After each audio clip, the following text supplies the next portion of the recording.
Hey guys, welcome to Tutorial Guru. Today we'll be learning how to turn on vanish mode on Instagram, and now let's dive right in.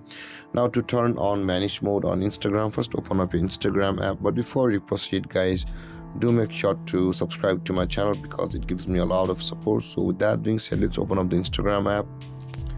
And in order to turn on the vanish mode, let's go to the messenger section of Instagram. So let's tap on the top right corner of the screen. And over here let's open up a messaging of our friends guys.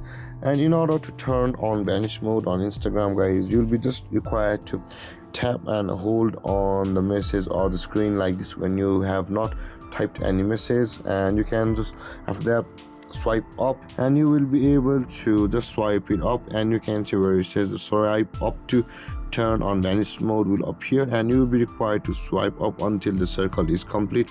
And you can see it says guys release to turn on vanish mode. And with that being done guys, the vanish mode has been turned on Instagram.